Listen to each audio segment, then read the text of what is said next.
Hello बच्चों, आज हम आपको रियल्स नंबर्स में दशमलव की संख्या को परिमेय संख्या में रूपांतरित करना बताएंगे, अर्थात p/q के रूप में लिखना बताएंगे। पहले आपको जानना होगा कि डेसिमल्स नंबर्स किस प्रकार की हो सकती हैं। तो या तो टर्मिनेटिंग डेसिमल्स हो सकती है या तो non terminating decimal. Terminating decimals बेटा छोटे क्लासेज में भी आप इसको p/q के रूप में बदलना सीखे हैं, लेकिन एक बार इसको देख लीजिए।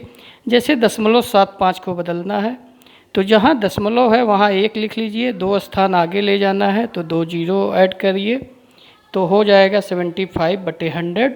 इसको आप काट दीजिए तो 25 से काटेंगे, 25 3 75, 25 चौका 100, यानी 3 और 4 ये दोनों अभाज्य संख्या है। चूँकि p/q में अभाज्य संख्या के रूप में लिखते हैं, p/q अभाज्य है, इसलिए ये आपका 0.75 3/4 में बदल गया। दूसरी होती है नॉन टर्मिनेटिंग रिपीटिंग डेसिमल्स। ये बेटा दो तरह के होंगे, या तो शुद्ध आवर्ती हो अर्थात दशमलव के ठीक बाद चाहे एक संख्या रिपीट होती अनंत तक जाए, चाहे दो संख्या रिपीट होती जाए। एक तो ये सवाल बनता है।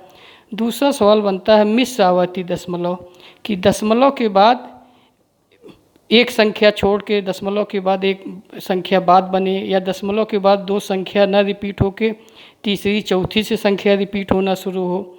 तो इसका अलग तरह से करते हैं, इसका अलग तरीके से। पहले आप प्योर रिकरिंग डेसिमल्स के तरीके सीखिए कि कैसे हम करते हैं। अगर एक संख्या रिपीट हो, पहले इसके करने के दो मेथड हैं। एक मेथड थोड़ा विस्तार से है और दूसरा मेथड बिल्कुल ही आसान है। अब आपको हम दोनों मेथड बता रहे हैं। जैसे पहले मेथड से 0.6 को हम कर रहे हैं।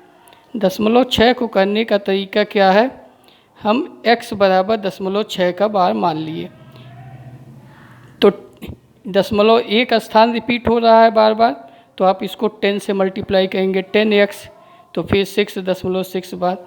इस पहले समीकरण और दूसरे वाले में से एक को घटा देंगे तो 10x - x 9x, और ये पूरा घट जाएगा तो 6, तो 9x, x बराबर हो जाएगा 6/9, 1/3। बेटा यहाँ पे 0.6 के बाद अनंत तक है, तो यदि आप 10 से मल्टीप्लाई किए हैं तो एक उसमें से 6 बाहर आने पे उसमें कोई अंतर नहीं पड़ेगा। जैसे यदि आप समुद्र में से एक बाल्टी पानी ले लें तो समुद्र के मान में अंतर नहीं पड़ता, ठीक वही बात यहाँ पे भी है। तो एक संख्या रिपीट हुई तो 10 से मल्टीप्लाई किए। इसी प्रकार से देखिए दो संख्या रिपीट हो रही है तो x बराबर 18.48, तो इसका मतलब अब यहाँ कितने से मल्टीप्लाई करना होगा, इसको दशमलव को आगे ले जाने के लिए 100 से, तो हमने 100 से मल्टीप्लाई कर दिया। 100x 1848.488 अनंत तक। पुनः 100x में से इसको घटा देंगे तो 99x 1830, x बराबर हो गया 1830/99। अब इसको आपने काट दिया तो बचा 610/33। चूँकि ये दोनों आपस में अभाज्य संख्या है तो p/q के रूप में हो गया। यदि आप इन दोनों मेथड में ध्यान दिए हों तो जहाँ एक संख्या रिपीट हो रही है बेटा, वहाँ एक बार 9 आया हटने के बाद, और जहाँ पे दो संख्या रिपीट हो रही है वहाँ पे 999 आया। अगर तीन संख्या रिपीटिंग होती तो 999 होता। तो एक हम मेथड पा जाते हैं कि नॉन टर्मिनेटिंग में यदि हमको दशमलव हटाना है तो जैसे टर्मिनेटिंग में 100 से करते हैं तो यहाँ 99 से डिवाइड करेंगे। तो अब इसको हम एक मेथड से रूप में सेकंड मेथड में यूज करेंगे। जैसे 18.48 बार को यदि हम रिप्रेजेंट करना चाहें तो हम लिख सकते हैं 18 + 0.48 बार, यानी ये रिपीटिंग हो रही है।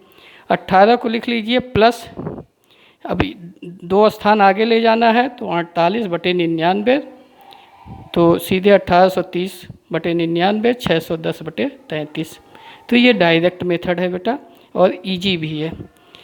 अब आइए मिश्र आवर्ती दशमलव की संख्याओं को कैसे लिखते हैं। इसमें चूँकि दशमलव के जस्ट बाद रिपीटिंग संख्या नहीं है तो इसका मतलब है कि हमको रिपीटिंग लाने के लिए इसको 10 से मल्टीप्लाई करना होगा। अगर एक अंक है, यहाँ 2 अंक के बाद दशमलव की रिपीटिंग है तो 100 से मल्टीप्लाई करना होगा। जैसे देखिए x बराबर यहाँ हमने मान लिया 0.25, 6 2 बार रिपीटिंग हो रहा है, तो पुनः हमने 100 से मल्टीप्लाई कर दिया तो हो गया 25.62 का बार। अब ये देखिए, अब ये 25 तो ठीक है, तो 25 को अलग कर लिए, पूर्णांक हो गया 100x में, और 0.62 बार को यदि हम दशमलव हटाना है तो 2 स्थान पे है तो 62/99 कर लिए, तो ये हो गया हल करने पे 2475 प्लस 62/99 हमने मल्टीप्लाई कर लिया 99 एलसीएम लेके, तो टोटल हो गया आपका 2537/99। इसके बाद चूँकि ये 100x की वैल्यू है तो फिर हमने x बराबर 100 से डिवाइड कर दिया, तो आ गया 2537/99। थैंक यू बेटा। यदि आपको समझ में आया हो तो इसको रिपीट करिए, सब्सक्राइब करिए। Thank you.